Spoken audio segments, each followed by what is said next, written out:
12th public exam இன்னும் start பண்ண கூட கிடையாது. அதுக்குள்ளேயும் பேரண்ட்ஸ் எல்லாமே ஒரு நல்ல இன்ஜினியரிங் காலேஜா பார்த்து இப்பவே நம்ம மேனேஜ்மெண்ட் கோட்டால இன்ஜினியரிங்க்கு புக் பண்ணி வச்சிடலாம், நம்ம வந்து பாத்தீங்கன்னா காலேஜ் எல்லாம் விசாரிப்போம் அப்படின்ட்டு ஃபோன் பண்ணியும் கேட்டுட்டு இருக்காங்க, நேரடியாகவும் காலேஜுக்கு போய் பார்த்துட்டு இருக்காங்க. அதை நம்மளால பார்க்க முடியுது. ஆனா அங்க போய் காலேஜ்ல கேட்கும் போதுதான் தெரியுது 10 லட்சம் கொடுங்க, 15 லட்சம் கொடுங்க டொனேஷனா அப்படின்னு உடனே ஷாக் ஆயிடுறாங்க. இது புதுசு கிடையாது, இது வந்து பல வருடமா தொடர்ந்துட்டு இருக்கு. இது வரைக்கும் பெற்றோர்கள் மாணவர்கள் இந்த மாதிரி நிறைய பிரச்சனையை இந்த மேனேஜ்மெண்ட் கோட்டால இன்ஜினியரிங் சேரும் போது சந்திச்சிருக்காங்க. அதுவும் பெரும்பாலும் இந்த சிபிஎஸ்இ மாணவர்கள் தான் இதுல அதிகமா பாதிக்கப்படுறாங்க. இந்த வருடம் நீங்க இந்த பிரச்சனையை சந்திக்கவே கூடாதுன்னா இந்த வீடியோ நீங்க ஃபுல்லா பாருங்க. நம்ம சேனலுக்கு நீங்க புதுசா வந்திருந்தீங்கன்னா மறந்துடாம சப்ஸ்கிரைப் பண்ணிக்கங்க. நானும் உங்கள் ட்ரெண்டிங் தமிழ் கோபி. ஹலோ டிடிஜிஸ். அதாவதுங்க, இந்தியா முழுக்க நீங்க இன்ஜினியரிங் சேரணும்னா கண்டிப்பா நீங்க இந்த என்ட்ரன்ஸ் எக்ஸாம் எழுதினாதான் நீங்க வந்து இந்த இன்ஜினியரிங் காலேஜ்ல போய் படிக்க முடியும் அப்படின்னு ஒண்ணு கிடையாது. இப்ப நமக்கு எப்படி நீட் எக்ஸாம் எழுதுனீங்கன்னா நீங்க வந்து எம்பிபிஎஸ் படிக்க முடியும் அப்படிங்கிற மாதிரி ஒண்ணு இருக்குல்ல, நீங்க இங்க போய் சேரணும்னா நீட் எக்ஸாம் கட்டாயம் அப்படின்னு ஒண்ணு இருக்கு. ஆனா இந்த ஜேஇ எக்ஸாம்னு ஒண்ணு இருக்கு இன்ஜினியரிங்ல. ஆனா அது வந்து பாத்தீங்கன்னா சென்ட்ரல் கவர்மெண்ட் இன்ஸ்டிடியூஷன்ஸ்க்கு மட்டும்தான். நம்ம தமிழ்நாட்டுல நீங்க ஜேஇ மார்க்கை வச்சு மட்டும்தான் சேரலாம் அப்படின்னு ஒண்ணு இல்லை. அதை நீங்க புரிஞ்சுக்கணும். இப்ப இந்த மேனேஜ்மெண்ட் கோட்டா அட்மிஷன் எங்க நடக்குது அப்படின்னு கேட்டீங்கன்னா பிரைவேட் காலேஜ்ல தான். பிரைவேட் காலேஜ்ல மட்டும்தான் இந்த மேனேஜ்மெண்ட் கோட்டா இன்ஜினியரிங் அட்மிஷன் நடக்குது. நான் பொதுவா என்ன சொல்ல வரேன்னா, நீங்க வந்து பாத்தீங்கன்னா இப்பையில இருந்தே நீங்க உணர ஆரம்பிக்கலாம். சில காலேஜ்ல இருந்து உங்களுக்கு போன் வரலாம். அதுக்கடுத்து வந்து பாத்தீங்கன்னா நீங்களும் ஒரு நல்ல கல்லூரி இது, ஒரு பிராண்டடான கல்லூரி இது. ஏன்னா பிரைவேட்னா அவங்க பிராண்டட் தானே, நாங்க தான் வந்து பாத்தீங்கன்னா சரியான பிராண்ட் அப்படின்ட்டு அவங்க நிறைய காலேஜ் வந்து பார்த்தீங்கன்னா அந்த என்ஐஆர்எஃப் ரேங்கிங்கை பார்த்துருப்பீங்க. அதுக்கடுத்து வந்து பார்த்தீங்கன்னா பிளேஸ்மெண்ட் பார்த்துருப்பீங்க. எல்லாத்தையும் பார்த்து தான் நம்ம வந்து போய் சேர்றதுக்கு முன்னாடியே இந்த காலேஜில் சேர்ந்துடலாம். நமக்கு இதில் பெரும்பாலும் மாணவர்கள் இந்த கட் ஆஃப், நமக்கு வந்து இன்ஜினியரிங் வந்து கட் ஆஃப் வந்து குறைஞ்சிருச்சு, குறைய போகுது, குறையிற மாதிரி இருக்கு அப்படின்ட்டு நான் முன்னாடியே சேர்ந்துட்டேன் அப்படின்னு தான் சொல்லுவாங்க. வருடம் இதுதான் நடக்கும். அதுதான் இந்த வருஷமும் நடக்க போகுது. நீங்க என்ன பண்றீங்கன்னா, இப்போ ஒரு காலேஜை நம்ம பார்க்குறோம், அதனுடைய தரங்களை நம்ம தெரிஞ்சுக்கிட்டு நம்ம அங்க போய் சேரணும். இப்ப நான் மேனேஜ்மெண்ட் கோட்டாவே வேணான்னு நான் சொல்லலை. இப்ப பாத்தீங்கன்னு வச்சுங்களேன், நம்ம தமிழ்நாடு முழுக்க இந்த அண்ணா யூனிவர்சிட்டிக்கு கீழே தான் வந்து பாத்தீங்கன்னா பல பிரைவேட் காலேஜ் இருக்கு, கவர்மெண்ட் காலேஜ் இருக்கு, கிட்டத்தட்ட 400க்கும் மேற்பட்ட கல்லூரிகள் இருக்குங்கிறாங்க. அதுல வந்து பாத்தீங்கன்னா மேனேஜ்மெண்ட் கோட்டாங்கிறது இந்த பிரைவேட் காலேஜ்ல இருக்கு, கவர்மெண்ட் கோட்டாவும் இருக்கு. கவர்மெண்ட் கோட்டாவுக்கு போகணும்னா நமக்கு வந்து கட் ஆஃப் தேவைப்படுது. கட் ஆஃப் இல்ல, பெரும்பாலும் இந்த சிபிஎஸ்இ மாணவர்களுக்கு எல்லாம் கட் ஆஃப் ரொம்பவே கம்மியா வந்துருது. அவங்க என்ன பண்ணிடுறாங்க, நல்ல ஒரு இன்ஜினியரிங் காலேஜை பார்ப்போம், போய் நம்ம வந்து இப்பவே புக் பண்ணிடலாம் அப்படின்ட்டு விசாரிக்க ஆரம்பிக்கிறாங்க. யூடியூப் சேனல் பாக்குறாங்க, எல்லாமே பார்த்து போய் சேர போறாங்கல்ல. அங்க போனோம்னா தனியா பேரண்ட்டை வந்து பாத்தீங்கன்னா இத்தனை லட்சங்க, நீங்க பணத்தை எடுத்து வைங்க, அதுக்கடுத்து வந்து பாத்தீங்கன்னா நம்ம எல்லாத்தையுமே பேசலாம் அப்படின்னு சொல்றாங்க. கொஞ்சம் கிடையாது. எத்தனை லட்சம் தெரியுமா? 5 லட்சம், 10 லட்சம், 15 லட்சம், இதெல்லாம் வருடம் நம்ம பார்த்துருக்கோம். இவ்வளவு லட்சம் கொடுத்து இன்ஜினியரிங் படிக்கணுமா அப்படின்னு ஒண்ணு கட்டாயம் இருக்கா? அத்தனை லட்சத்துக்கு நம்மளால சம்பாதிக்க முடியுமா ஒரு 3-4 வருஷத்துல அப்படின்னு கேட்டீங்கன்னா, அது இன்னைக்கு இருக்கக்கூடிய காலகட்டம்.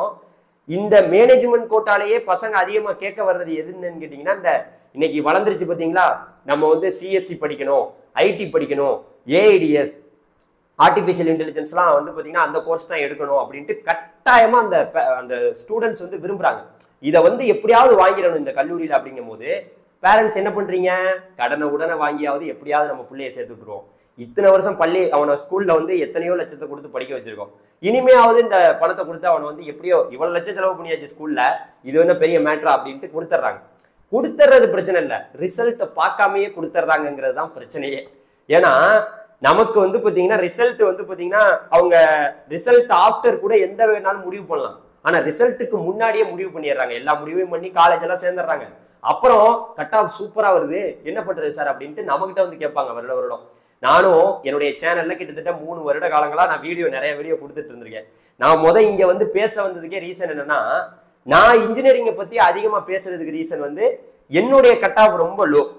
நான் கவர்மெண்ட் கோட்டால நமக்கு சீட்டு கிடைச்சிருச்சு அப்படிங்கிற ஒரு ஆசையில பல மாணவர்களுக்கு இந்த விஷயத்தை எடுத்து சொல்லணும்ட்டு வந்தேன். நிறைய பேர் நம்ம சேனலை பார்த்தாங்க, நிறைய மாணவர்களுக்கு அது புரிஞ்சிருந்தது. இங்க இருக்கக்கூடிய அதாவது ரிசர்வேஷன்ல என்னென்ன மாதிரி எல்லாம் கொடுக்குறாங்க, இலவசமா நம்மளுக்கு என்னென்ன ஸ்காலர்ஷிப் எல்லாம் கொடுக்குறாங்க, எல்லா விஷயத்தையும் சொன்னேன். நம்ம சேனல்ல நிறைய பேர் பார்த்தாங்க. இதனாலதான் நம்ம வந்து இந்த வீடியோல நம்ம தொடர்ந்து கொடுத்துட்டு இருக்கோம். அதனால நான் உங்களுக்கு என்ன சொல்ல வரேன்னா, நீங்க இங்க பல கேட்டகரி இருக்குங்க. ஒரு காலேஜ்னு ஒண்ணு இருக்குன்னா அந்த காலேஜ்ல NBA, அதுக்கடுத்து வந்து பார்த்தீங்கன்னா நாக்கு, அதுக்கடுத்து NIRF ரேங்கிங்கு, பிளேஸ்மெண்ட், இந்த மாதிரி நிறைய விஷயங்களை பார்க்கணும். பார்க்கறது மட்டும் இல்லாம நம்ம பிள்ளைங்க என்ன பண்ணிடுறாங்க, இந்த டிபார்ட்மெண்ட் தான் வேணும்னு விடாப்படியா நிக்கிறாங்க. அதனால பேரண்ட் என்ன பண்றீங்க, கொண்டு போய் நம்ம வந்து எத்தனை லட்சமா கொடுத்து அதை வாங்கி கொடுத்துருவோம் அப்படின்னு யோசிக்கிறாங்க. ஸோ சிபிஎஸ்இ மாணவர்களுக்கு அவங்க கட்டாக பார்த்த உடனே முன்னாடியே அட்மிஷன் போட்டுறாங்க. ஏதோ ஒரு வழியில எப்படியோ போய் அட்மிஷன் போட்டுறாங்க. நான் பல பேரை பார்க்கிறேன். அப்ப நம்ம தமிழ்நாட்டில் இந்த அண்ணா பல்கலைக்கழகத்துக்கு கீழே 2 லட்சம் சீட் இருக்கு கவர்மெண்ட் கோட்டால மட்டுமே. ஆனா அந்த 2 லட்சம் சீட்டு இருக்கும் போதுமே மேனேஜ்மெண்ட் கோட்டால சீட்டு அட்மிஷன் ஆகிட்டு தான் இருக்கு. அதை நம்ம நிறுத்தவும் முடியாது. இதுக்காக நான் மேனேஜ்மெண்ட் கோட்டாலே நீங்க போய் அட்மிஷன் போடாதீங்க அப்படின்னு நம்ம சொல்லவும் முடியாது. ஆனா டொனேஷன் கொடுக்காம அட்மிஷன் பண்ணுங்க அப்படின்னு நான் சொல்றேன். அது எப்படிங்க இருக்கும்? பெரிய பெரிய காலேஜுக்கெல்லாம் போய் கேட்டா நாங்க தான் பிராண்டு, நீங்க பாத்தீங்களா NIRF ரேங்கிங்ல எவ்வளவு ரேங்கிங்ல இருக்கும் பாத்தீங்களா, எங்களோட பிளேஸ்மெண்ட்லாம் எப்படி இருக்கு பாத்தீங்களா? இது ஏன் வந்து நம்மளுடைய அரசு கல்லூரிகள்ல இல்ல?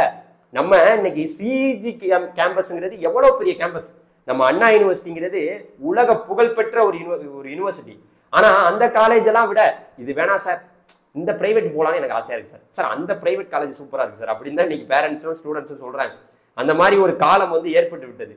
நீங்க பண்ண வேண்டியது எல்லாமே, எந்த ஒரு பணத்தையுமே முன்னாடியே நீங்க கொடுத்துறாதீங்க, ஏமாந்துறாதீங்க. அதை தான் நான் சொல்றேன்.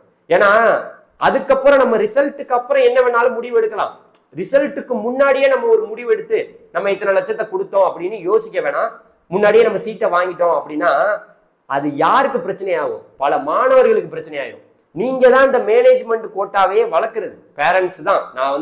நான் போய் இதுக்காக வந்து கல்லூரியை நான் தப்பா சொல்ல முடியுமான்னு கேட்டீங்கன்னா, நான் கல்லூரியை தப்பா சொல்ல, பேரண்ட்ஸ் தான். ஏன்னா இப்போ ஒருத்தவங்க ஒரு டிமாண்ட் வைக்கிறாங்க, சிஎஸ்சிக்கு நீங்க 10 லட்சம் கொடுங்க, உங்களுக்கு வந்து பார்த்தீங்கன்னா சீட்டு கன்ஃபார்ம் பண்ணிக்கலாம் அப்படிங்கும் போது நீங்க என்ன பண்றீங்க, அதெல்லாம் ஒன்றும் பிரச்சனை இல்லை சார், இந்தாங்க சார் அப்படின்ட்டு ஏதோ கடனை வாங்கி கொள்ளையை வித்து அதை வித்து இதை வித்து நம்ம என்னென்னமோ பண்ணி நம்ம எப்படி வேணா இருக்கட்டும் நம்ம பிள்ளைய படிக்க வச்சிருவோம்னு போய் கொடுக்குறீங்க. நீங்க கொடுக்கும்போது அவங்க என்ன பண்றாங்க, 10 லட்சம் கொண்டு வந்து வச்சாவே வர்றாங்க, 20 லட்சம் வச்சாலும் வருவாங்க. அதுக்கப்புறம் எவ்வளவு லட்சம் வச்சாலும் மாணவர்கள் வருவாங்கன்னா அவங்க மேனேஜ்மெண்ட் கோட்டாவுக்கு ஏத்திக்கிட்டே போவாங்க. இப்போ நான் சொல்லிக்கிட்டு இருக்கிறது எல்லாமே தமிழ்நாட்டில் இருக்கக்கூடிய மிஞ்சி போனா ஒரு 10-15 கல்லூரிகள் மட்டும்தான் இப்படி. மற்ற கல்லூரிகள்ல நானும் பாக்குறேன், நல்ல விஷயங்கள் பண்ற மேனேஜ்மெண்ட் கோட்டால அட்மிஷன் கொடுக்குற கல்லூரியும் இருக்கு. அதாவது கவர்மெண்ட் கோட்டால எவ்வளவு ஃபீஸ் வாங்குறோமோ அதே ஃபீஸை மேனேஜ்மெண்ட் கோட்டால நாங்க வாங்குறோம் அப்படின்னு சொல்லக்கூடிய கல்லூரிகள் இருக்கு. இவங்க தான் உண்மையான தரமான இன்ஸ்டிடியூஷன்ஸ். ஸோ அதனால எந்த முடிவா இருந்தாலும் நீங்களா டக்குன்னு ஒன்று எடுத்துறாதீங்க. இப்போ நான் என் சேனல்லையே நிறைய NIRF ரேங்கிங்கை பத்தி எல்லாம் வீடியோ போட்டிருக்கேன். வருடம் நம்மளுடைய மத்திய அரசு வருடம் NIRF ரேங்கிங்ல இந்த கல்லூரிகள்லாம் நல்லா இருக்கு. அதுல தமிழ்நாட்டில் தான் பல இன்ஜினியரிங் காலேஜ் சூப்பரா இருக்கு. ஸோ அந்த கல்லூரிகளுடைய லிஸ்ட்லாம் நம்ம கொடுத்துருக்கோம், கீழே கூட டிஸ்கிரிப்ஷன்ல வைக்கிறேன், அதை அந்த வீடியோலாம் பாருங்க. நம்மளுடைய வாட்ஸ்அப் குரூப்லையும் ஜாயின் பண்ணிக்கோங்க. ஸோ இப்போ நான் என்ன சொல்ல வரேன்னா, அதெல்லாம் பாக்குறீங்கல்ல, அந்த கல்லூரியில எந்த டிபார்ட்மெண்ட் வேணாலும் படிக்கலாம்னு யோசிங்க. இப்போ ஒரு காலேஜ்ல மேனேஜ்மெண்ட் கோட்டால போய் நம்ம சேர்றோம்னு போறோம்னு வச்சுங்களேன், அங்க வந்து சிஎஸ்சிக்கு இத்தனை லட்சம் சொன்னாங்கன்னா அப்படியே கேட்டு பாருங்களேன், சிவில் மெக்கானிக்கல் வேற டிபார்ட்மெண்ட்டுக்கு கம்மியா தான் இருக்கும். ஆனா இவங்க என்ன பண்ணுவாங்க, இதே விடாப்பிடி. அதனால நான் என்ன சொல்ல வரேன்னா, நீங்க ஒரு நல்ல கல்லூரியை தேர்வு பண்றீங்கன்னா அந்த கல்லூரியில எந்த கோர்ஸ் வேணாலும் படிக்கலாங்கிற ஒரு எய்மிங்க்கு நீங்க வரணும். அது கண்டிப்பா வந்துதான் ஆகணும். அது நம்ம இன்னும் நிறைய விஷயங்கள் பேச வேண்டியிருக்கு. இன்ஜினியரிங் கவுன்சிலிங்கை பத்தி கவர்மெண்ட் கோட்டாவுக்குள்ள நீங்க உங்க எல்லாரையுமே போக வைக்க என்னால முடியும். ஏன்னா நான் வந்து நிறைய மாணவர்கள் நம்மளால வந்து படிச்சுட்டு இருக்காங்க கவர்மெண்ட் கோட்டால நிறைய காலேஜஸ்ல. ஸோ அதனால நீங்க கவர்மெண்ட் கோட்டாங்கிற ஒரு ஆப்ஷன் வந்து யோசிச்சீங்கன்னா கண்டிப்பா நம்ம சேனல் நீங்க எப்பவுமே பாருங்க. அது சம்பந்தப்பட்ட video, top 10 colleges, top 20 colleges, அந்த காலேஜுக்குள்ள எப்படி போறது, எப்படி இங்க TNEA 2025 கவுன்சிலிங் எப்படி நடக்க போகுது, ஸோ அதுல என்னென்ன மாதிரி எல்லாம் அட்மிஷன் கொடுக்குறாங்க, அந்த இன்ஃபர்மேஷன் வரும். நீங்க மேனேஜ்மெண்ட் கோட்டாவுக்கு போறீங்கன்னா நம்ம கிட்ட நீங்க ஒரு சஜஷன் கேட்டுட்டு கூட போகலாம். நீங்களா வந்து பாத்தீங்கன்னா இந்த இதுல விளம்பரங்கள் காமிச்சாங்க, இந்த செய்திகள் எல்லாம் இந்த விளம்பரம் வருது இந்த காலேஜுக்கு அப்படின்ட்டு போய் சேராம நீங்க ஒரு ஸ்டூடெண்ட்ஸ் கிட்ட கேட்பீங்களா, அதை நீங்க சொல்லுங்க பார்ப்போம். பெரும்பாலும் யாரும் கேட்க மாட்டாங்க. இப்போ வேற ஆள்கிட்டலாம் விசாரிப்பாங்க, யூடியூப் சேனல் பார்ப்பாங்க, எதோ பார்ப்பாங்க. ஆனா அங்க படிக்கக்கூடிய students, first year, second year, third year students எல்லாம் கேட்டா ஒன்றும் தெரியாது. ஃபைனல் இயர் ஸ்டூடெண்ட்ஸ் கேட்டீங்கன்னா கண்டிப்பா எல்லாமே தெரியும். ஸோ ஒரு ஆள்கிட்ட கேட்க சொல்லல, நிறைய பேர்கிட்ட கேட்கணும். நான் போன வருடம் நிறைய காலேஜுக்கு போன் பண்ணி நானே இன்ஸ்டாகிராம்லாம் பார்த்துட்டு அவங்க நம்பரை போன் பண்ணி லைவா நம்ம சேனல்ல நிறைய பேர்ட்ட ரிவ்யூ கேட்டு தான் நம்ம வீடியோவே கொடுத்துருக்கோம் நம்ம நிறைய காலேஜஸ்க்கு.